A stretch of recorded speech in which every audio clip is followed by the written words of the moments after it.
Kharif season ప్రారంభమై నెల రోజులు గడిచింది. వర్షాలు లేక రైతన్నలు ఇబ్బందులు పడుతున్నారు. ఏసిన పంటలన్నీ కూడా ఎండిపోతున్నాయి. ఉమ్మడి నిజామాబాద్ జిల్లా వ్యాప్తంగా చూసుకుంటే వరి, మొక్కజొన్న అత్యధికంగా పంటలు పండిస్తుంటారు. దాంతో పాటు పసుపు, అదేవిధంగా సోయాబీన్ పంటలు కూడా పండిస్తున్న పరిస్థితి. మొత్తంగా నిజామాబాద్ జిల్లాలో 5 లక్షలకు పైగా ఎకరాల్లో పంటలు సాగు చేస్తున్నారు.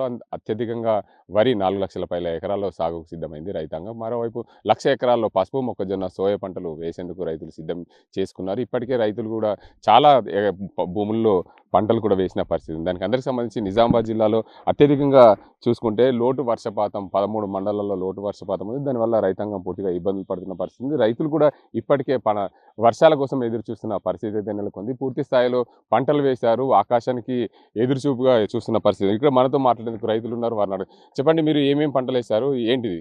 మేము మక్క వేసాము, సోయాబీను, మరి పసుపు, వరి నాట్లు కూడా పోయడం జరిగింది.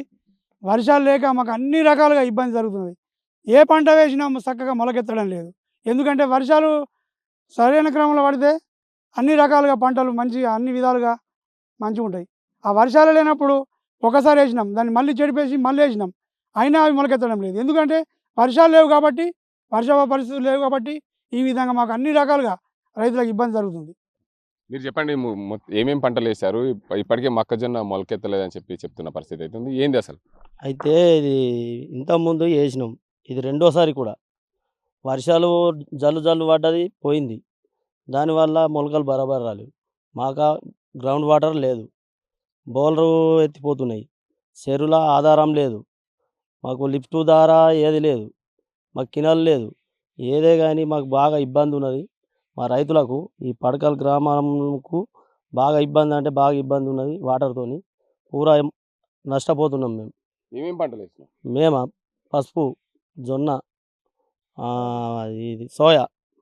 వర్షాకాలం చాలా నెల రోజులు అయిపోయింది. ఆకాశానికి ఇంకా 20 దాకా కూడా మేము వరి నారు కూడా పోయలే. ఎందుకంటే నీళ్ళు జాలతలేమని పోస్తలేము. వర్షం కోసం ఎదురు చూస్తున్నాం మేము. మరో రైతు ఉన్నారు. చెప్పండి, ఇప్పటికే వర్షాకాలం ప్రారంభమై నెల రోజులు గడిచింది. పంటలన్నీ కూడా వేసిన పరిస్థితి ఉంది. పెట్టుబడి అంతా భూమి మీద పెట్టిన పరిస్థితి. ఏంది అసలు మీ పరిస్థితి? చాలా ఘోరమైన పరిస్థితి ఉంది రైతులది. ఈ నిజామాబాద్ జిల్లాలో ఈ జక్రన్పల్లి మండలం మరీ అతి ఘోరంగా ఉంది. కాబట్టి దయచేసి ఈ డ్రిప్పులు కానీ రైతులను డ్రిప్పు ఇస్తే కూడా రైతు సబ్సిడీగా ఏదో విధంగా ఆదుకుంటే చాలా బాగుంటుందని కోరుతున్నాం. సోయాలు 4,000, 3,700 పెట్టి సోయా తెచ్చినాం. సోయా ములవకుంటే మళ్ళా మక్కితనం ముల్తాన్ పెడితే మక్క కూడా ఈ పరిస్థితి ఉంది.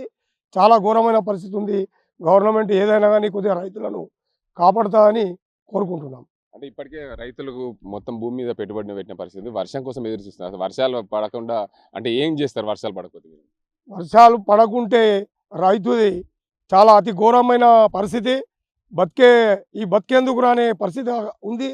ఎందుకంటే ఈ ట్రాక్టర్, మందు, ఇత్తనాలు ఇవన్నీ మీద పడిపోయి రైతుకు భారమై భరించలేకని ఆత్మహత్యలు అనేది జరుగుతుంది. కాబట్టి దయచేసి గవర్నమెంట్ ఏ విధంగానే రైతుని ఎట్లా ఆదుకుంటే బాగుంటుందని ఆలోచించి సబ్సిడీలు ఏదైనా ఇస్తే బాగుండని కోరుకుంటున్నాం. ఇక్కడ మరో రైతు ఉన్నాడు, వారిని అడుగుదాం. చెప్పండి, వర్షాకాలం అయితే ప్రారంభమైన నెల రోజులు గడిచింది. ఏంది మీ పంటలన్నీ కూడా వేసిన పరిస్థితి? ఏంది పంటలను ఎలా కాపాడుకుంటాం?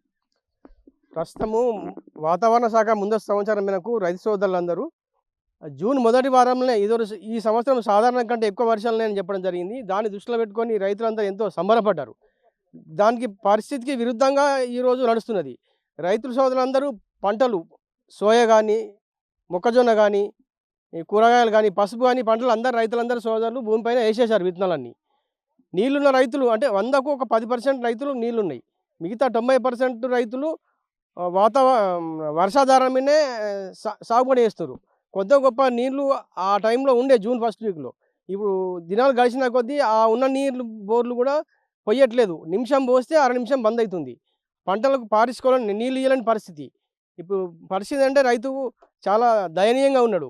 దీన్ని దృష్టిలో పెట్టుకొని ప్రభుత్వము రైతు సోదరులకు ఏమన్నా సాయం చేస్తే రైతులు కొద్ది గొప్ప మనకు ఆసారం ఉంటుండే. దీని రైతుల పరిస్థితి ఎట్లుందంటే ఇప్పుడు ఈ మళ్ళీ పంటలు దాన్ని చెడిపి మళ్ళీ వర్షాలు వస్తే ఇంకో వేసే పరిస్థితి లేదు.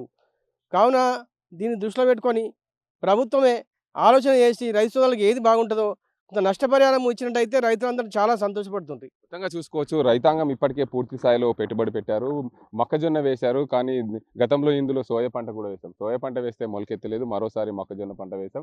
పూర్తి స్థాయిలో మొక్కజొన్న కూడా మొలకెత్తలేదు. రైతాంగం ఏదైతే ఇక భూమి మీద పెట్టుబడి పెట్టింది పూర్తి స్థాయిలో మొక్కజొన్న మొలకెత్తని పరిస్థితి. రెండోసారి మొక్కజొన్న వేయడం వల్ల మొలకెత్తిన ఆడపాదప్ప అక్కడక్కడ మొలిచిన పరిస్థితి ఉంది. దీనివల్ల పూర్తి స్థాయిలో ఏదైతే కంపెనీలు మొక్కజొన్న ఇస్తున్న పరిస్థితి ఉంది. దీనికి అందరికి సంబంధించి మొక్కజొన్నలు కూడా పూర్తిగా నకిలీ విత్తనాలు ఇవ్వడం, దీనివల్ల మొక్కజొన్నలు మొలవకపోవడం, దాంతోపాటు సోయా పంటలు కూడా వేసినా కానీ అంటే వర్షాలు లేక దీనికి అక్కడక్కడ మొలవగలేని పరిస్థితి. దీనికి ఎంతటికి సంబంధించి చూసుకోవచ్చు మొత్తంగా తెలంగాణ రాష్ట్ర వ్యాప్తంగా అత్యధికంగా వర్షాలు కురుస్తాయని చెప్పి వాతావరణ శాఖ చెప్పినప్పటికీ నిజామాబాద్ జిల్లాలో లోటు వర్షపాతమే నమోదైంది. దీని అంతటికి సంబంధించి రైతాంగం పూర్తి స్థాయిలో పంటలు వేసుకున్నప్పటికీ కూడా వర్షం కోసం ఎదురు చూస్తున్నారు. ఏదేమైనప్పటికీ రైతాంగం పూర్తిగా సుభిక్షంగా ఉండాలంటే వర్షాలు కురవాలని కూడా మనం కూడా కోరుకుందాం. ఇది ఇక్కడ పరిస్థితి. అసలైన తొలి వెలుగు. ఫాలో వాట్సాప్ @తొలి వెలుగు official.